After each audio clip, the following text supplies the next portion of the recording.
Vamos viajar na maionese. Com Hugo Van der Ding e Tiago Ribeiro.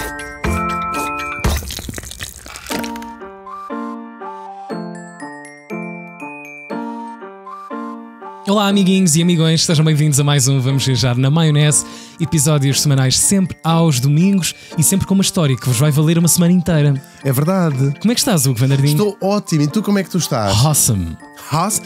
Awesome. Com in Hampshire, Hereford, hurricanes hardly ever happen. É, muito giro. Como é que estás? Já estou bem, já estou bem. Já estás bem, recuperado? Sim. Depois da tua expedição aí há algures, há uma semana e qualquer coisa. É verdade. Para os Açores não. Para a Ilha Terceira. Foi a minha primeira vez na Ilha Terceira e última, naturalmente. Estou a brincar. Claro. É um dado comum. Adorei a ilha. Foi muito bem recebido na Praia da Vitória. Estive lá no Outono Vivo, uma feira do livro incrível que é, fiquei a saber, a terceira maior feira do livro vou chamar aqui Portugal. Sim. E na terceira ilha descoberta também do arquipélago também. E a terceira maior em também. Isso, muito giro. Gostei muito, visitei, foi muito bem recebido e visitei a ilha toda. Fui finalmente à cidade de Angra, que faz tanto parte do nosso imaginário. Que é a Ilha Terceira, que é o que sustenta a Ilha Terceira. Não, porque as duas pessoas que moram na Praia da Vitória também merecem. Claro, o nosso carinho, exatamente. Mas sim, e a beleza, incrível beleza natural. E apesar de já estarmos entrados em novembro, tomei um belíssimo banho de mar nos biscoitos. Oh meu Deus! Tomaste nos biscoitos? Tomei nos biscoitos. Mas onde quiseres. Eu tomo onde quiser. Na altura tomei. Sejam muito bem-vindos, continuem a partilhar estes episódios, passem a palavra, isto funciona sempre assim. Comentem também o que é que está a ser o vosso domingo enquanto ouvem este programa. Isto correu bem há uns dias, que grande parte dos comentários era em torno de estou a aproveitar para limpar a casa e ouvir o podcast.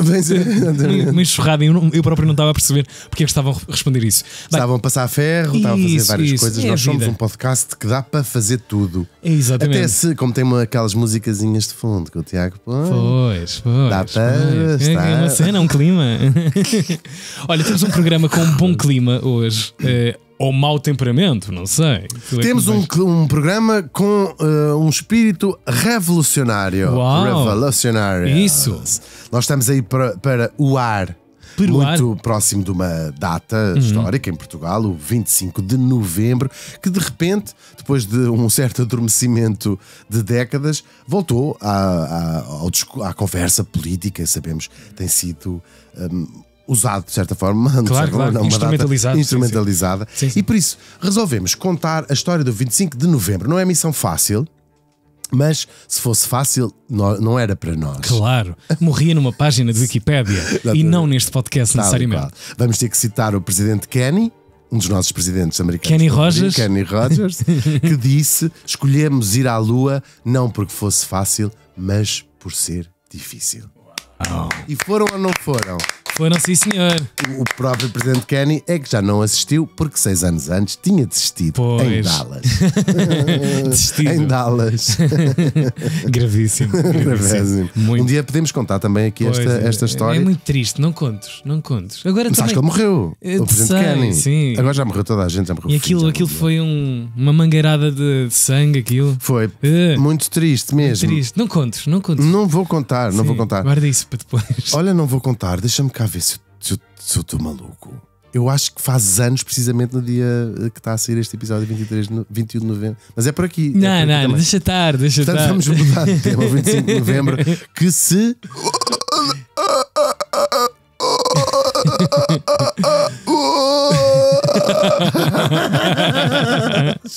Estupidez. Depois tiras em pós-produção. Tiro. Olha, mas estamos em Portugal. Obviamente, hoje vamos andar por Portugal. É o nosso país, a nossa residência da história também. E começamos por onde? Olha, começamos para já por falar de que este ano estamos a celebrar, ou a comemorar, ou a assinalar os 50 anos do 25 de novembro, que aconteceu no ano de 1975. Mas, para contar a história do 25 de novembro, temos que recuar um ano e qualquer coisa, meses, até ao 25 de abril de 1974. Boa! Século 20, não é? Isso. Século XVI. Já Às viste, vezes parece rato? que foi tão... Estás a pagar pela língua, lá para ratinho. trás. É verdade. Ora, nós sabemos todos, Portugal viveu numa ditadura, o chamado Estado Novo, teve várias fases, não é? O primeiro começa por um golpe militar, depois, de facto, o Estado Novo já nos anos 30, o longo consulado do professor Salavisa. Sim, foi a maior ditadura para lá daquilo que é a União Soviética, vamos esquecer isso. Da Europa, mas da Europa Ocidental, sim. Foi Pois foi. a maior. Bem, Espanha quase ultrapassa. A Espanha acaba com uma forma muito particular. Também podemos um dia contar, porque é uma história muito fascinante. Eles chamam-lhe La Transición, porque de facto eles não tiveram um golpe. Não, a transição para a democracia foi pacífica. Acontece, o Franco morre em 1975, também está a fazer agora 50 anos. E já foi tarde. E já foi tarde. E de facto o poder passa para o rei Juan Carlos, que inicia o processo democrático, antes de depois cair em desgraça. Sim. Com as suas amantes e matando E atividades extracurriculares. Sim, exatamente. Por acaso é mesmo triste quando às vezes fica-se com a última imagem de um homem que foi uma importância enorme Central. para a Espanha, mas pela sua própria mão, a sua queda Verdade. em desgraça. Bom, então temos a Revolução de 25 de Abril, acaba-se a ditadura. Uns anos antes tinha morrido o professor Salavisa. Há uma tentativa de abertura com o Marcelo de Caetano. Caetanas. Mas nada resulta. E sobretudo Portugal vinha mantendo desde há décadas, desde os anos 60, do início dos anos 60, uma guerra com as chamadas colónias, portanto com Angola, Moçambique e a Guiné. E muito por causa da guerra e desta longo arrastar da guerra, acontece um golpe feito por militares, quase todos capitães. Há o golpe 25 de Abril, vai ser escolhido para Presidente da República o General Spínola, sabemos essa história, fica assim tudo muito bem. Agora, durante estes anos, em 1974 e 75, e como já falámos em tantas outras revoluções interessantes, que é toda a gente se junta contra um propósito, não é? No caso, a ditadura, mas assim que assim que o objetivo está alcançado, partem-se em múltiplos. Claro. Sim, porque a ideia do que cada um sonha que seja o futuro depois da revolução, as coisas vão mudando, claro. E portanto, nós temos uma situação política muito particular logo a seguir ao 25 de Abril. Para já há euforia toda normal e começam muitas ações, não é? Até mesmo para a construção de casas, aquele projeto do Sala, os projetos de alfabetização, todas essas histórias. E sobretudo quem vai tomar conta do poder ou quem vai estar na chefia dos destinos políticos do país é o MFA. Desistimos do Rio de Janeiro, samba de Janeiro. Eu nem sei o que fui buscar isto, mas nem sei o que. MFA. Não, que música é? MFA. Dá-me um M, dá-me um F, dá-me um A. O Movimento das Forças Armadas, que era uma coligação de militares, naturalmente, mas ela própria lá dentro tinha muitas inclinações políticas, não é? Que iam desde até os mais conservadores, católicos, até quem dominava o MFA, em boa verdade, chamemos-lhe esquerda radical, ou seja, os comunistas, que não eram de todo a política, a inclinação mais à esquerda, de todo mesmo. Mas os comunistas tinham aqui uma coisa muito particular que nós sabemos todos. Tinha sido a espinha dorsal quase exclusiva da resistência à ditadura. Portanto, era um partido que chega ao 25 de Abril com uma história já de décadas e com uma estrutura sólida. Os outros partidos começam-se a formar a partir desse momento, ou um bocadinho antes. Sim. Ou mesmo depois do 25 de Abril. Claro. O Partido Comunista era, sem dúvida, era o que chega ao 25 de Abril já completamente estruturado, com cotas em dia, com o jornal próprio, com sede já pelo país. E verdade mesmo. Com uma liderança muito estabelecida, sabemos isso, Álvaro Cunhal, não é? E portanto era um partido muito disciplinado e o único que tinha uma estrutura de facto real, muito enraizada, ou seja, com uma presença muito forte nos sindicatos, nos movimentos todos sindicatos e com gente chave no tal movimento das Forças Armadas, e o que eles pretendiam era a tal que a revolução abrisse o caminho para o marxismo, não é? Portanto, o socialismo era a ideia geral da esquerda portuguesa. A direita estava nas ruas da amargura, não é? A direita tradicional, Claro, tinha claro, acabado claro. de ser derrotada. Que má fama. Sim, claro, tinha acabado de ser derrotada. Depois, sim, sabemos todos até mesmo essa percepção popular, não é? Usavas de uma gravata, eras fascista! Vai-te lavar! Tinhas um carro. O que é isto? Fascista! Burguês.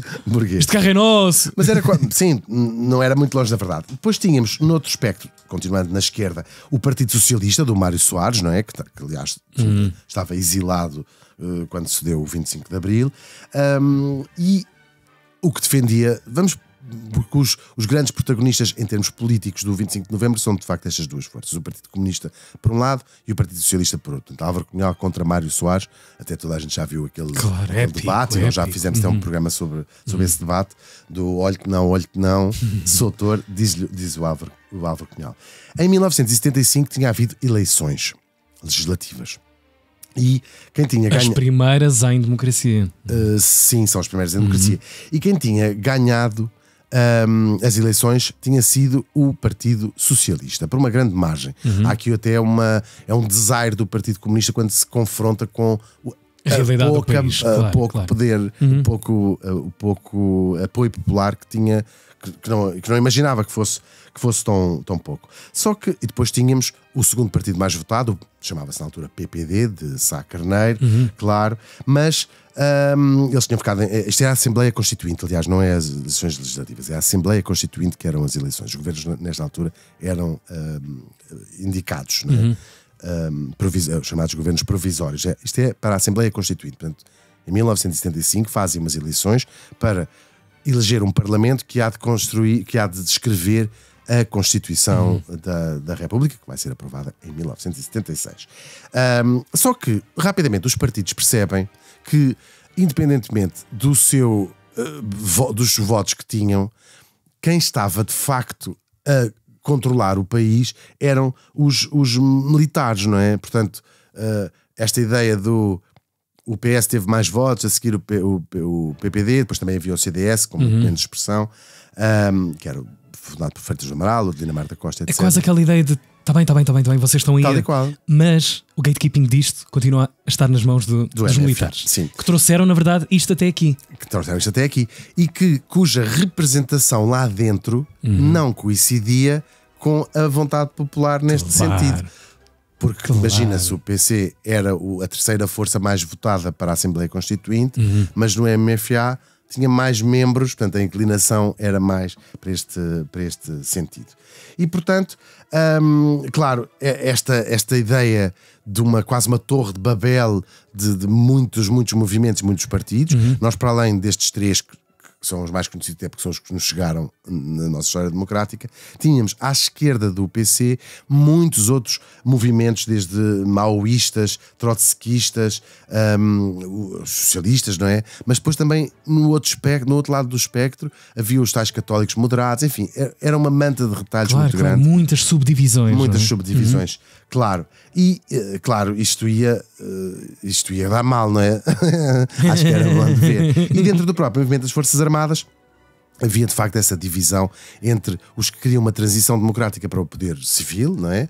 E os que queriam de facto, consolidar o regime democrático, e que eram chamados, vamos chamar-lhes moderados, ou seja, já fizemos a revolução, agora vamos devolver aos civis o poder. E havia depois outra ala, vamos chamar-lhe revolucionária, dentro do MFA, que achavam o processo revolucionário ainda não acabou. Isto só acaba com, digamos assim, o caminho, o marxismo, se quiseres. Isto não está acabado.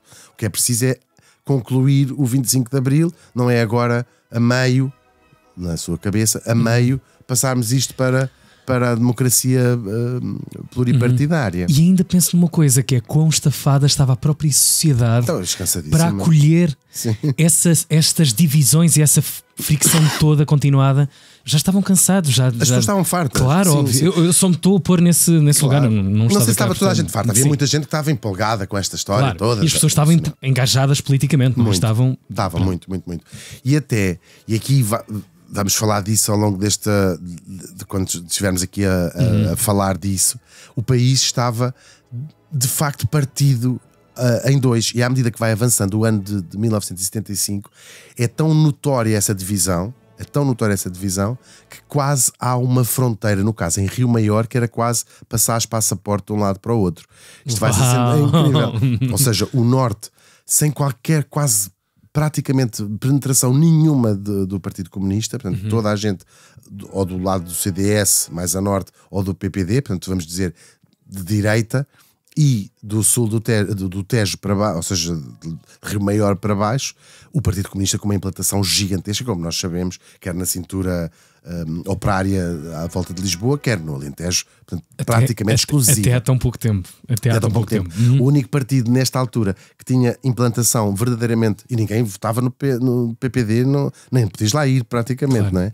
Era mesmo verdade. As reuniões plenárias que eles iam fazendo no Alentejo era quase um ato de resistência, tal como os comunistas não tinham, eles nem sequer tinham sedes no norte, nem o PPD tinha sedes a sul. O único partido que tinha de facto implantação à escala nacional era o PS do Mário Soares, que tinha à escala nacional, e por isso é que também venceu as eleições para a Assembleia Constituinte. Entretanto, nós chegamos aqui a uma altura do presidente Spínola, na altura era o presidente da República, chega, está muito assustado, digamos, com o caminho do que isto estava a levar, e resolve fazer aqui uma espécie de dar uma volta a esta história. Há aqui muitos detalhes desta ideia.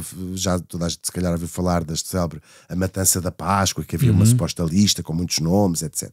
Mas o Spínola convenceu-se de que a maior parte, aquilo que estavas a dizer há pouco, a maior parte das pessoas não era nada, não estava nesta disputa, não estava ligado, não estava a acompanhar estes movimentos todos revolucionários, e que havia aquilo que ficou chamada como uma enorme maioria silenciosa que queria outro caminho para a revolução. Isto é muito inspirado no que tinha acontecido no Chile do Pinochet, dessa tal ideia, no caso contra o presidente Allende, e o que ele vai fazer é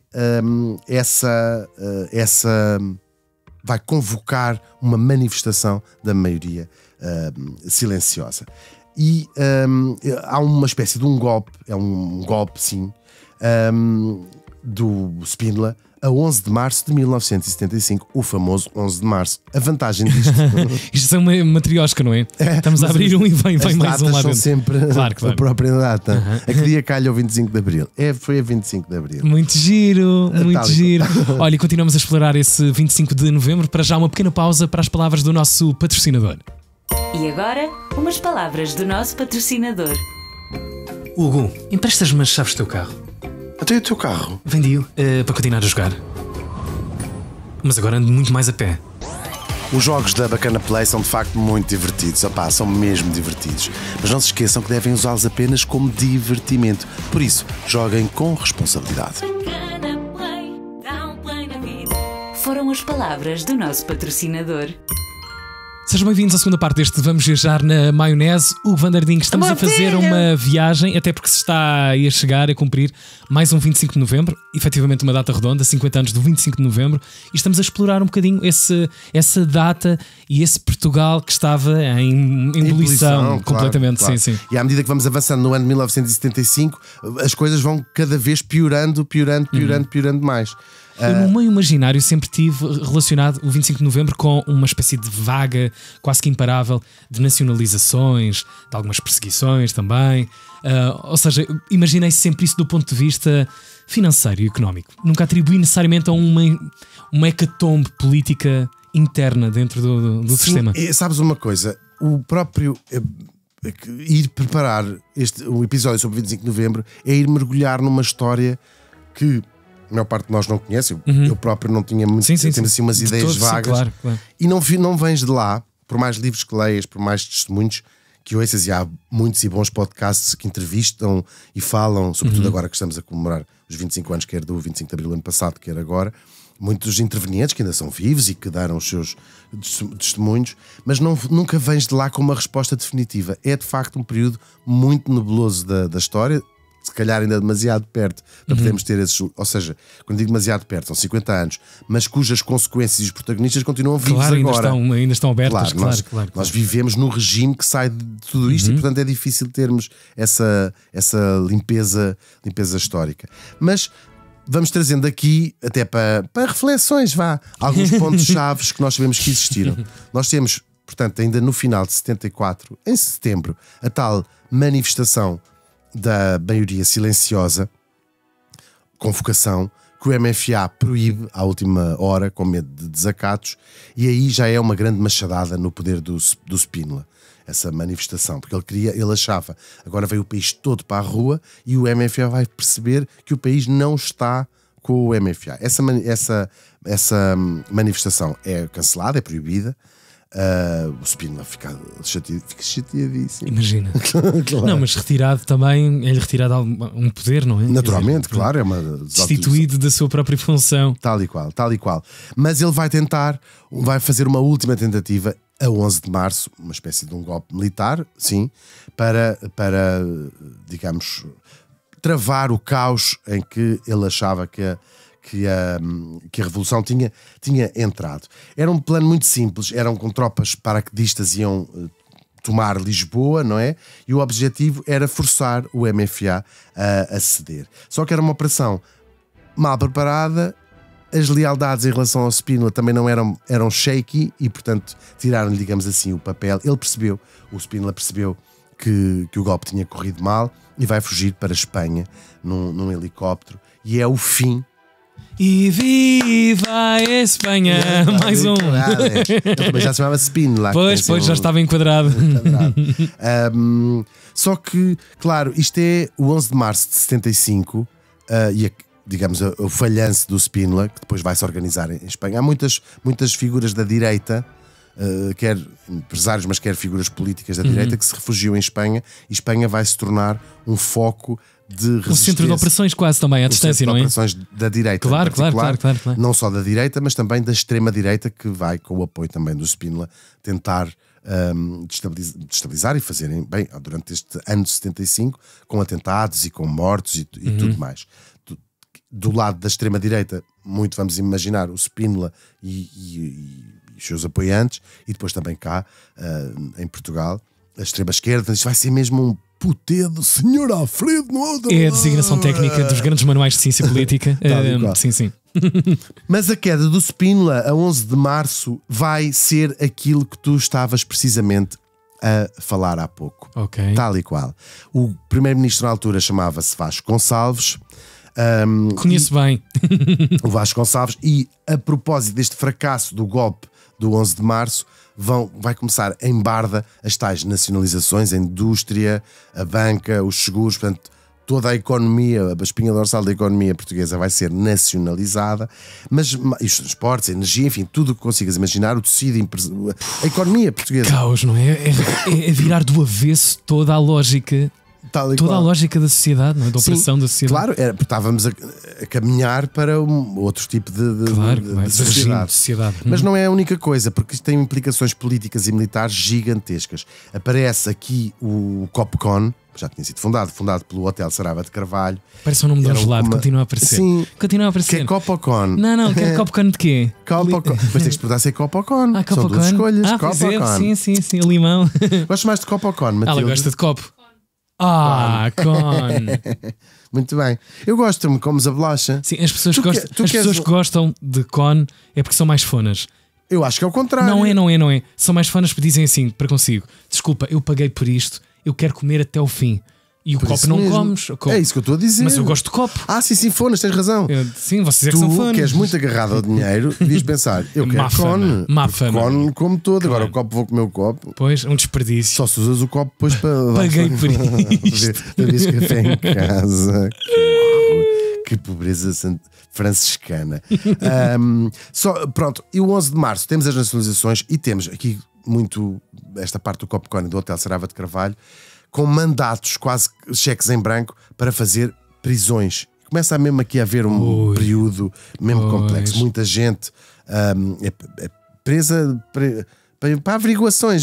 Temos aqui muitas pessoas. Capital, o capital sobretudo, não é? Sim, sobretudo isso, ou pessoas que se suspeitaria estarem quase é contra-revolucionária, um bocadinho nesta ideia. E vai ser criado outra coisa também aqui na sequência do 11 de março, que é o famoso Conselho da Revolução, que é um órgão político mas também militar, que vai de facto tomar conta do país. Portanto, o Spínola tentou um golpe para inflectir o rumo que ele achava da revolução, e o resultado do golpe falhado é o contrário ao que ele pretenderia.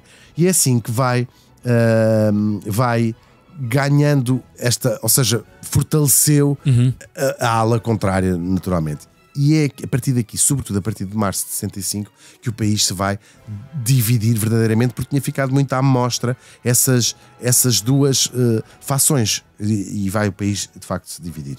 E esse verão, que vai começar depois de março, na altura, março, maio, junho, não, ainda abril, fico a olhar para ti, março, abril, maio, sim, junho. Eu já percebi. E começamos o nosso verão quente. Já toda a gente ouviu falar de verano caliente. Sim. Tinhas que tomar tinta de verano pouco a pouco. Exatamente. Estava muito caliente. Que estupidez.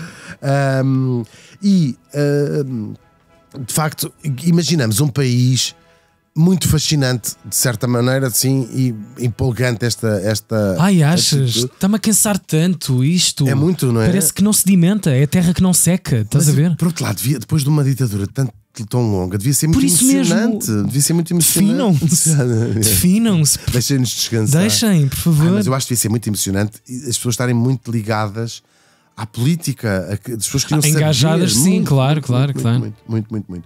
E portanto, todas estas forças políticas andavam no terreno quase a convencer as pessoas, não é? Havia os discursos, havia as assembleias, havia. Não é a ideia de um a um. Claro, quase. os panfletos. Sim, claro. Andava tudo a tentar ver para que lado caía. E claro, só que no meio disto tudo, isto eram os partidos a tentar fazer o seu papel, mas o tal Copcon, que era uma instituição, vamos dizer, do hotel, já vinha de 74, mas militar, com um eixo militar. Torna-se quase, se quiseres, o equivalente à polícia política, sim, mas deste período.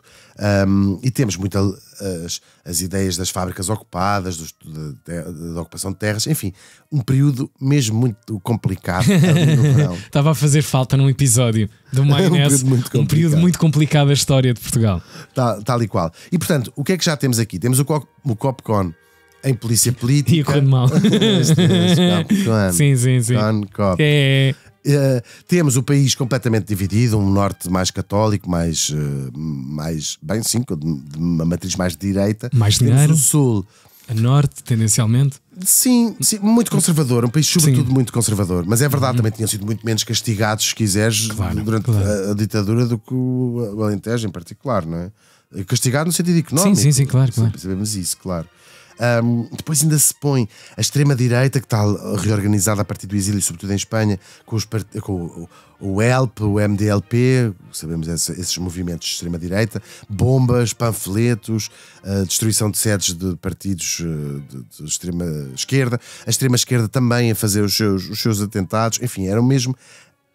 A guerra civil esteve muito iminente, muito iminente, porque claro, o país estava tão dividido, as fações eram tão exaltadas que qualquer pequeno rastilho podia dar, de facto, numa guerra civil. E depois isto, as contra-respostas depois nunca mais param, não é? Eu ataco porque sou atacado, ataco, sou atacado novamente, e andamos aqui neste ideia de teres uns militares, sobretudo mais ligados à extrema-esquerda, a querer controlar o país, e os partidos a tentarem dizer, não, quem manda aqui são os partidos civis, a sociedade civil, que ainda por cima não tinham eco no próprio país real, que estava a ir para outro caminho. Claro, aqui temos no governo do general Vasco Gonçalves, era a personificação dessa ideia da revolução, não é? Do rebelde, sim. Que visto para uns como um visionário, para outros como quase um aprendiz de ditador. E até que esta ruptura que mantinha o poder político da revolução, que é o PS e o PCP, vai eles próprios entrar em rota de colisão. Claro. Há um caso conhecido, o Jornal República, que estava muito ligado ao Partido Socialista, é ocupado por sindicalistas ligados ao Partido Comunista. O Mário Soares convoca uma manifestação grande para a Fonte Luminosa, e vai denunciar a falta de liberdade, vai denunciar o rumo ditatorial que estava a levar a situação. E ele diz, o slogan, e quase desenhar um outro tipo de socialismo. Ele diz o socialismo sim, ditadura não, portanto, socialismo mas em democracia, e há esta cisão gigantesca entre o PCP e o PS, que vão ser os dois protagonistas políticos desta história. E uma afirmação do PS já nas curvas seguintes, não é? Muito, em e relação sobretudo a isto. ver-se o enorme apoio popular que tinha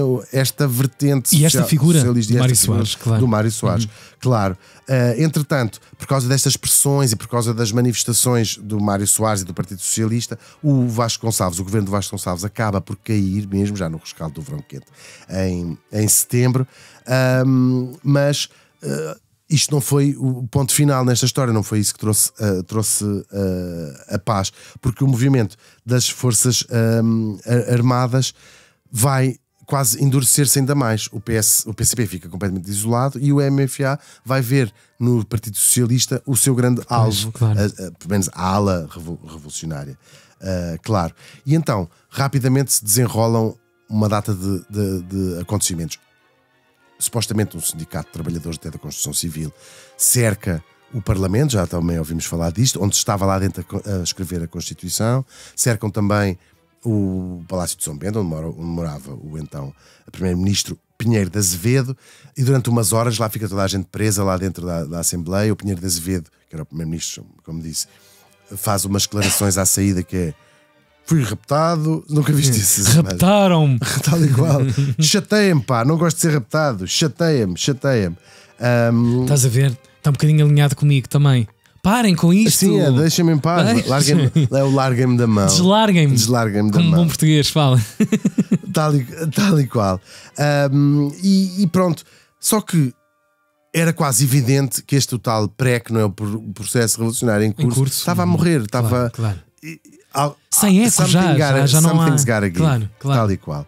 E no meio desta tropa fandanga toda há um grupo de oficiais moderados dentro do próprio MFA, liderados sobretudo por Melo Antunes e Vasco Lourenço, que são os grandes homens deste 25 de novembro, que olham à volta e o que veem é um país em colapso absoluto.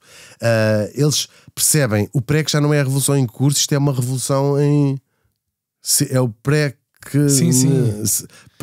É daquelas séries que nunca acaba, estás a ver? Já vai na 10ª temporada. Sim, tu já não sabes, já não sai dali. Arranjem qualquer coisa claro, para o último episódio. Tal e qual. E portanto, eles, estes moderados, em agosto de 75, publicam um documento que eram 9 deles assinaram, daí se chamar o Grupo dos 9 e o Documento dos 9, em que vão mais uma vez defender um socialismo pluralista, portanto com vários partidos, e sobretudo criticar o Otelo e o seu Copcone, esta deriva autocrática quase do Copcone e por extensão do PCP, claro, estavam quase indissociáveis. O documento é público e portanto as decisões dentro do próprio MFA vão se tornar públicas. Quem é que está com o documento, quem é que está contra o documento. E são determinantes para o seu fim, imagino, não é? Absolutamente, absolutamente.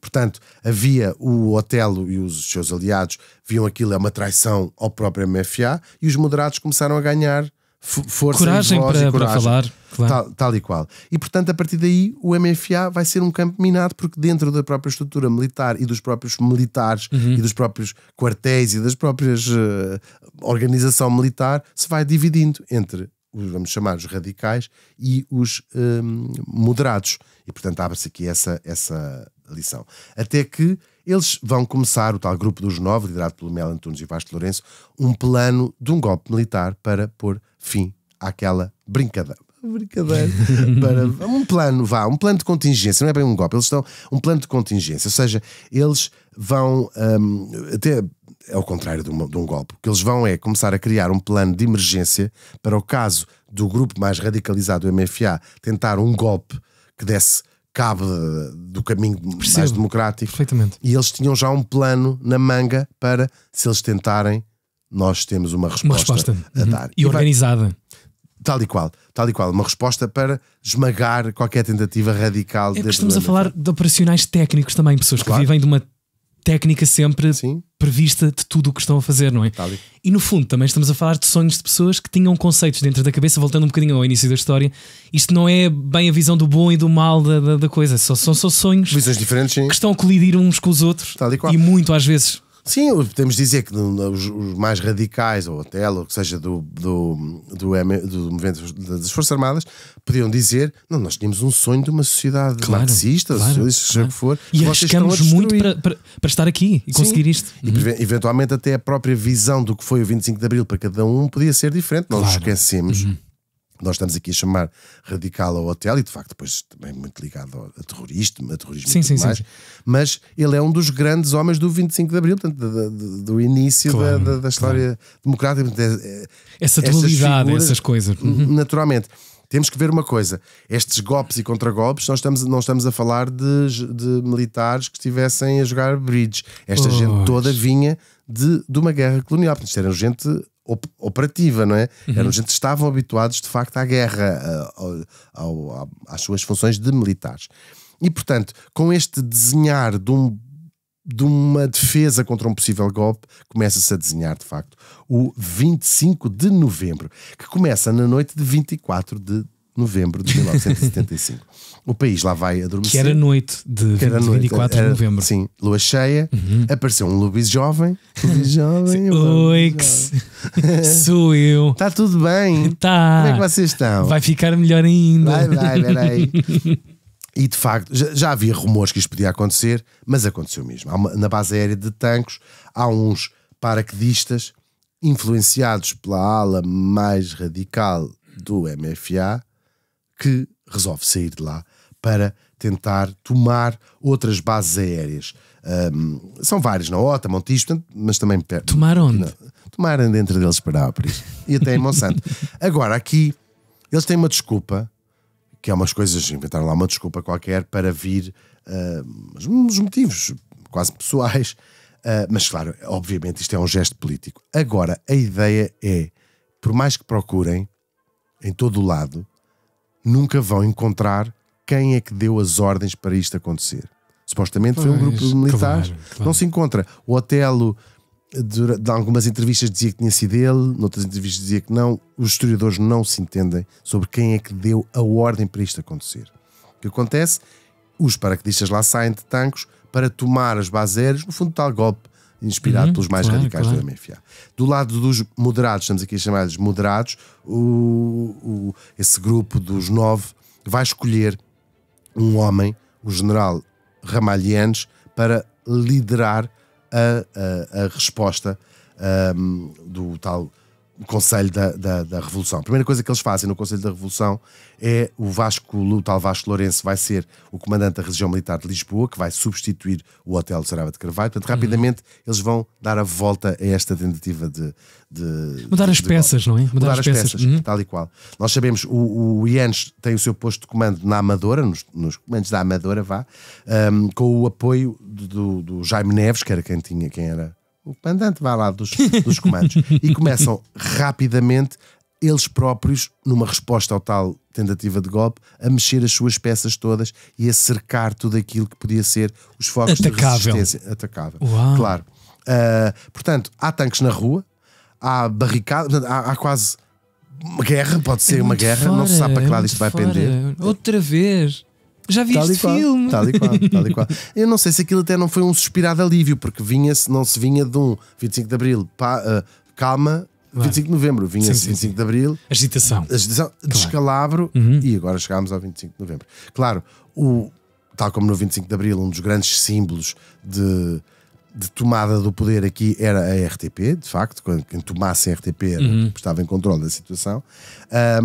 O RTP começa a fazer comunicados, primeiro bastante alarmantes, mas depois tranquilizando a população.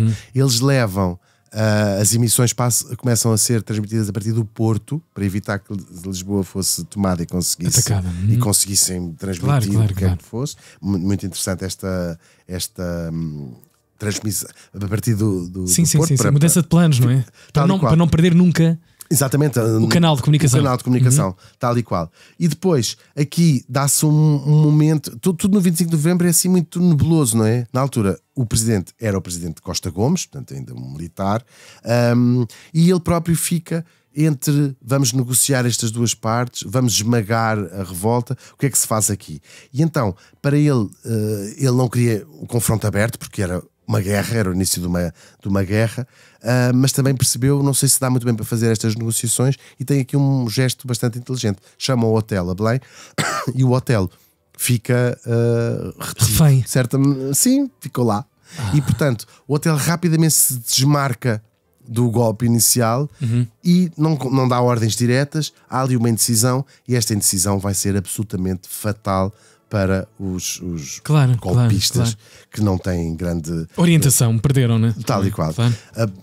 Na tarde já do 25 de novembro, o Costa Gomes, Presidente da República, vai declarar o estado de sítio e vai autorizar a que o Ramalhianos use a força que ele acha necessária para esmagar. Há tiros, é verdade, o país fica assim em suspenso, né, naquela tarde, o que é que vai acontecer agora? Há tiros em vários pontos entre militares, e morrem 3 pessoas, penso eu, que morrem nesta altura, todos militares. Mas aquilo é tudo muito breve, muito breve. Podia ter sido uma guerra civil, mas rapidamente se resolve tudo naquele dia. Eles conseguem cercar e ocupar a base revoltosa, e aquilo destrói-se tudo. Fica por ali. Sanado ali. Fica sanado por ali. Podia não ter sido. Podia ter sido. Podíamos ter aqui Podia ter sido ao contrário. Um fratricídio, não é? Quase sim. Uma guerra civil gravíssima. Gente a matar-se entre si. Tal e qual. E tal como o 11 de março tinha representado uma viragem para um lado, o 25 de novembro vai representar uma viragem para o lado. Podemos dizer que é quando se encerra esse processo começado no 25 de abril e se dá um toque, pimba, e a coisa entra no caminho democrático onde nós vivemos. O Copcon é dissolvido logo nessa altura. E até certamente passando para a Constituição, qualquer tipo de iniciativas destas serem altamente tipificadas como crime de Estado e sanadas logo de imediato. E em boa verdade começa-se logo o PREC acaba, naquela altura. O próprio MFA vai dando os seus últimos suspiros, percebe-se? Agora é a vez de... Os militares foi ótimo, fizeram o 25 de Abril, agora está na altura de se retirarem, porque... Há uma assembleia para tratar do resto agora. Tal e qual. Que estava até a escrever a sua própria Constituição. De facto, podemos dizer, a vitória da liberdade e da democracia sobre o caos que parava naquela altura. Para a maior parte dos portugueses, como tu tinhas dito, provavelmente foi só um dia do... Já podem passar a novela à noite. Já acabaram. Já acabou este programa de informação. Tal e qual.